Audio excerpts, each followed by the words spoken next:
to manage behaviour efficiently place a higher priority on the limbic system.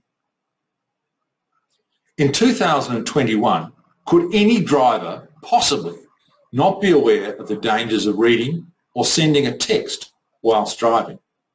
I'd argue not, and recent research suggests I'm right, for a change. 97% of Gen Y drivers say texting whilst driving is dangerous, and 90% of all drivers say that texting whilst driving is dangerous.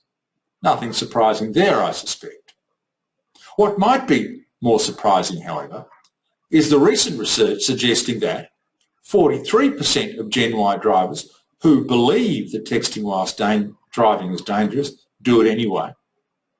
77% of adults and 55% of teenage drivers say they can easily manage texting whilst driving, while 10% of adults and 20% of teenagers have entire conversations over text messaging platforms whilst driving.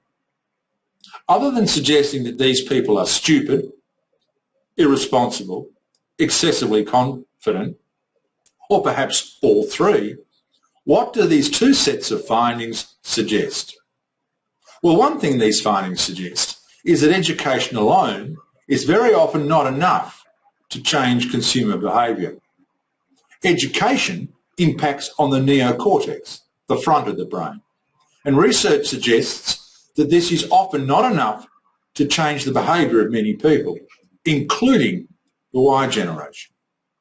Emotional messaging, on the other hand, such as viewing a real-life victim of texting, impacts on the limbic system at the back of the brain and has been found to cause substantial and sustainable behaviour change, regardless of generation.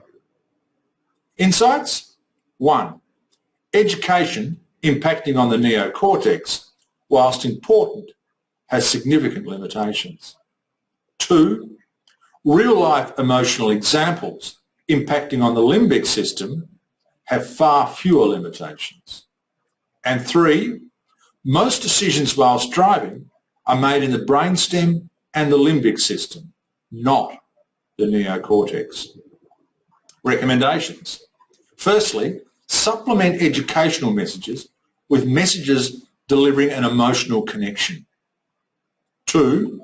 Recognise that human behaviour is impacted more by emotional messaging or emotional connections than either information or education. And 3. Remember that 80% plus of all human decisions occur in the brainstem or limbic system, the emotional part of the brain, and not the thinking part of the brain, the neocortex. To find out more, visit www.djohncarlsonesq.com. That's www.djohncarlsonesq.com, or email me, johnc@djohncarlsonesq.com. It's johnc@djohncarlsonesq.com. I'm John Carlson. Thanks for listening.